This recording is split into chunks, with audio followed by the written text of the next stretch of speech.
আসসালামু আলাইকুম। আজকে আমি বিরিয়ানি লাভারদের জন্য চিকেন দম বিরিয়ানি বা পাকি বিরিয়ানি তৈরি করে দেখাবো।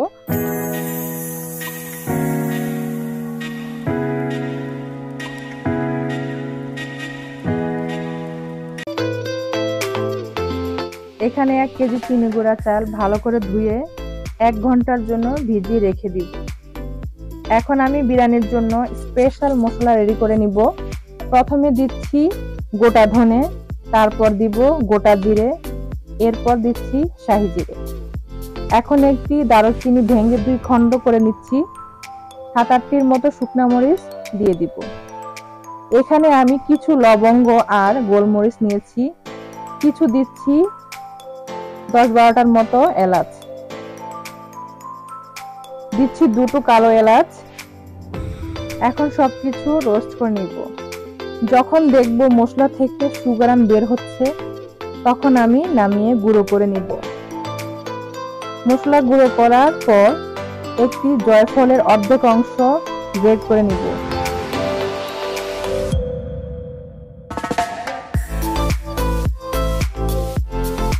এখন আমি সব মশলা একসাথে মিশিয়ে নিব।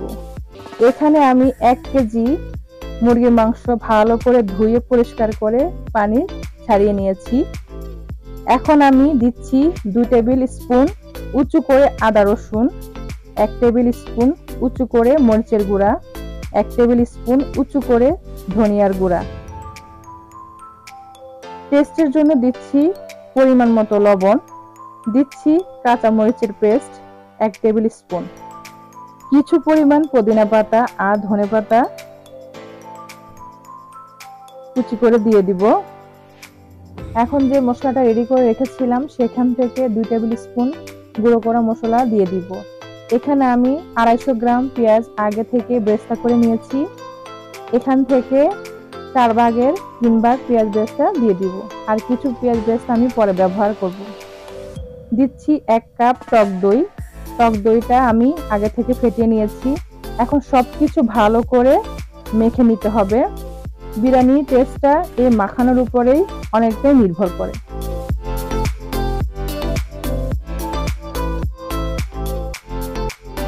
সবশেষে বেরেস্তা তেল দিয়ে ভালো করে আবারও মিশিয়ে নিব।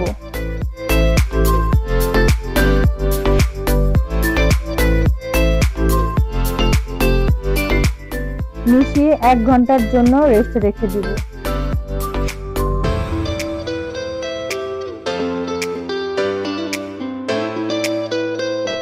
এখন আমি চুলায় হাঁড়ি বসিয়ে 1 টেবিল স্পুন ঘি দিয়ে মুরগির মাংস দিয়ে দিব।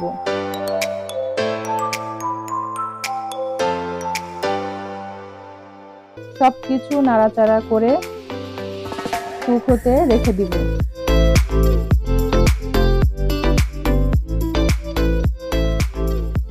মুরগির মাংস থেকে যখন তেল বেশি উঠবে তখন আমি দিয়ে দিব কিছু আলু। আপনারা আলুটা স্কিপ করতে পারেন, আমার কাছে আলুটা খুবই ভালো লাগে, এজন্য আমি আলুটা দিয়েছি। বিরিয়ানিতে টেস্টি সল্ট দিলে আমার কাছে খুবই ভালো লাগে, আপনারা চাইলে টেস্টি সল্টটা স্কিপ করতে পারেন। এখন আমি কিছুক্ষণ নেড়ে কুক হতে রেখে দিব। এখানে হাফ কাপ দুধের সাথে 1 টিস্পুন গোলাপ জল, 1 টিস্পুন কেওড়া জল দিয়ে দিব। কালারের জন্য কিছু পরিমাণ জর্দার রং দিয়ে দিচ্ছি। এবার দুধ ভালো করে মিশিয়ে সাইডে রেখে দিব। মুরগির মাংস আমার অলরেডি হয়ে গেছে, তার সাথে আলু 60%ও হয়ে গেছে।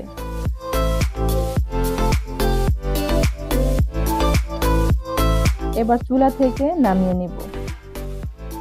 চুলায় সসপ্যানে পানি দিয়ে এখন কিছু পরিমাণ পুদিনা পাতা আর কিছু পরিমাণ ধনেপাতা দিয়ে দিচ্ছি, আর দিব কিছু জিরে, লবঙ্গ, গোলমরিচ, 4টার মতো এলাচ। দিচ্ছি 1 টেবিল স্পুন ভিনেগার, এখানে আপনারা লেবু রসটা ব্যবহার করতে পারেন। দিচ্ছি 1 টেবিল স্পুন সাদা তেল। তেলটা দেওয়ার কারণে রাইসটা একটার সাথে অন্যটা লেগে যাবে না।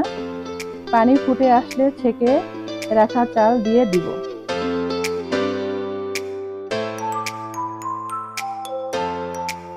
চাল 80% হয়ে আসলে স্ট্রেনার দিয়ে পানি ঝরিয়ে নেব। এবার চুলায় তাওয়া দিয়ে মাংসের হাঁড়ি বসিয়ে দিব।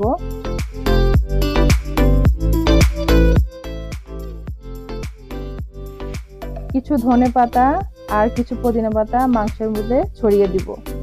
এখন দিয়ে দিব কিছু পেঁয়াজ বেরেস্তা, তারপর রাইসটা দিয়ে দিব।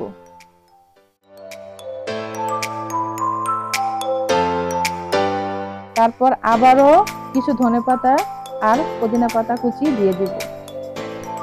এখন 3 স্পুন গুঁড়ো মশলা দিয়ে দিব আর দিয়ে দিচ্ছি পেঁয়াজ বেরেস্তা।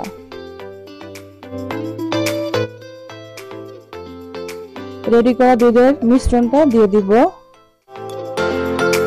সবশেষে দিয়ে দিব 1 টেবিল স্পুন ঘি।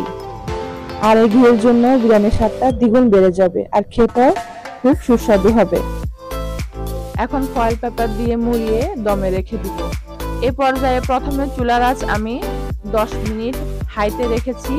পরবর্তী সময়ে চুলার আঁচ মিডিয়াম টু লোতে রেখে বিরিয়ানি কুক করে নিব। 30 মিনিট পর আমি ফিরে আসছি। বিরিয়ানি অলরেডি আমার হয়ে গেছে আর বিরিয়ানি থেকে খুব সুন্দর সুগন্ধ বের হচ্ছে। বিরিয়ানি যে কত সুস্বাদু হবে সেটা বলার অপেক্ষা রাখছি কি, সেটা আপনারা বিরিয়ানি দেখেই বুঝতে পারছেন। ব্যাস তৈরি হয়ে গেল আমার চিকেন দম বিরিয়ানি বা পাক্কি বিরিয়ানি।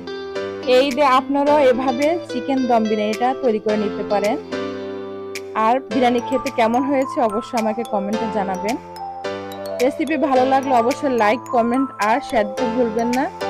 দেখা হবে নতুন কোনো রেসিপিতে। আল্লাহ হাফেজ।